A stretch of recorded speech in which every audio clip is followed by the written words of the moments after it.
All right, so you've got your sights set on Canada for 2026. You probably know the immigration process can feel like, well, a total maze, right? So let's think of this as your strategic map. We're going to break down the entire official system into a super clear, step-by-step guide. The whole point is to help you navigate the visa process with a lot more confidence. So let's dive right in. Okay, first things first, we have got to tackle the #1 mistake, the single biggest point of confusion that immigration experts say gets so many applications refused. It all comes down to this one question. Do you really know the crucial difference between a visa and a permit? Because honestly, getting this wrong can stop your Canadian journey dead in its tracks. So here's the easiest way to think about it. A visa, that's just the key to Canada's front door. It's a travel document. It lets you show up at the border and say, hey, I'd like to come in.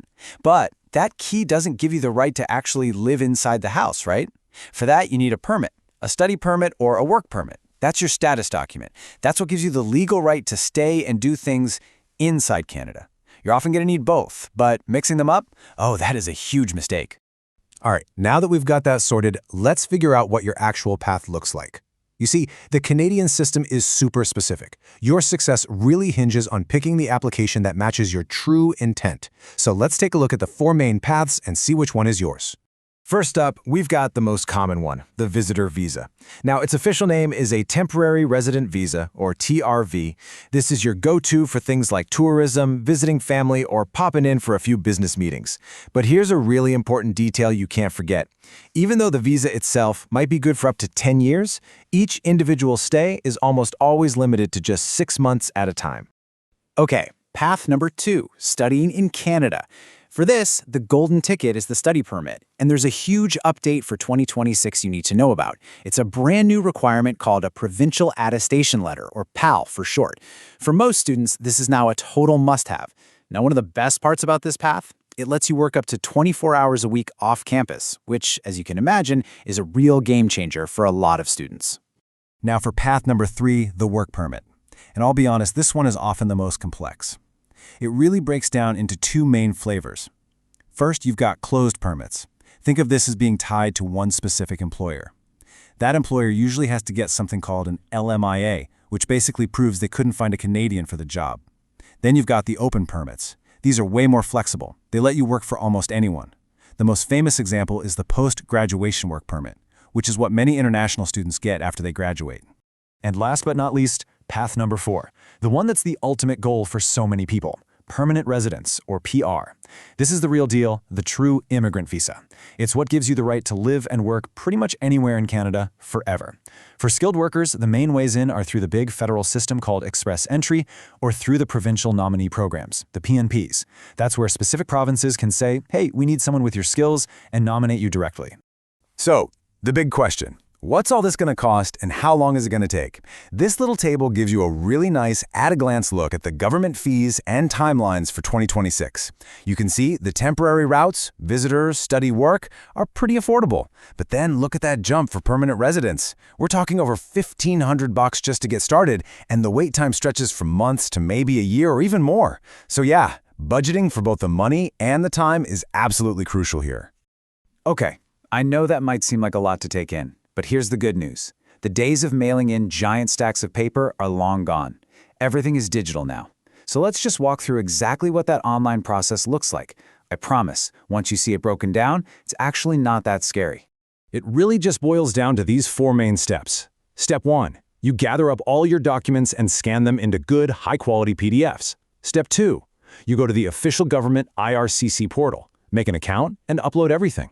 Step 3, after you pay the fees, you'll get a notification to go give your biometrics. And finally, step 4, the best part, if you're approved, you'll get that passport request so you can get the visa stamped inside.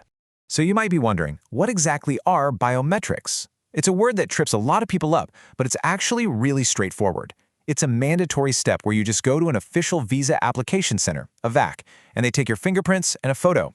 That's it. It costs 85 Canadian dollars, and here's a great little bonus. They're valid for 10 years. So if you apply for anything else down the road, you're already covered.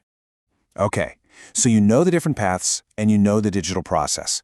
Now we're getting to what is maybe the most important part of this whole thing, how to avoid the common traps that get people refused.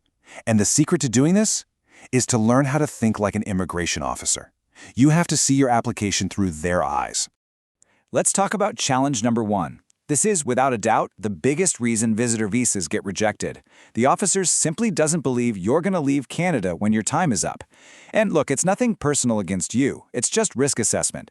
Their job is to be skeptical, and if your application leaves any doubt that you have strong reasons to go back home, they're trained to assume the worst, that you might just stay. So how do you overcome that skepticism? The strategy is simple. You have to prove your ties to your home country. And I'm not talking about just one document. You need to build a case. Think of it like creating an anchor that keeps you firmly planted in your home country. Yeah, a return ticket is nice, but that's easy to cancel.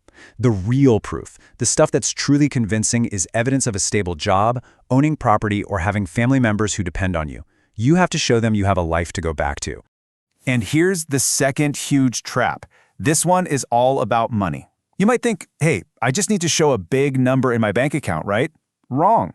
A sudden, massive deposit right before you apply is one of the biggest red flags you can have. To an immigration officer, that just screams borrowed money. They suspect it's not really your cash and that it's going to vanish the second your visa is approved. So the strategy to avoid this is all about history and transparency. You need to provide at least 4 to 6 months of official bank statements. This shows the officer how your money has grown over time. And hey, if you did get a big chunk of money recently, maybe you sold a car or got a gift from your parents, that's fine. Just write a clear letter explaining exactly where it came from and include proof.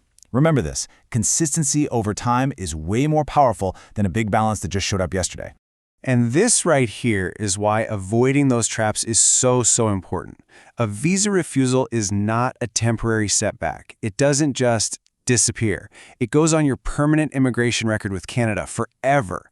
That means every single application you make in the future, for any reason, is going to be looked at under a microscope, all because of that one refusal. You really want to get it right the first time. All right, we've covered a ton of ground, the different paths, the online process, and the major pitfalls to avoid. So let's bring it all home with a final checklist. These are the absolute key takeaways you need to remember as you start your journey. Before you even think about starting your application, just lock these 4 things in your brain. First, visa is the key to the door. Permit lets you stay inside. Know the difference. Second, pick the one path that honestly matches what you want to do. Don't try to game the system. Third, your bank statements need to tell a story of consistency, not a story of sudden, unexplained cash. And fourth, prove you have a life to go back to. Build that anchor with strong ties to your home country. Look, the Canadian immigration system is definitely strict, it's very detailed, and it's all digital. But it's not a mystery. It's a system with rules. And now that you understand those rules and know how to think ahead, you can absolutely navigate it successfully. So, we've given you the map. The only question left is, what will your Canadian story be?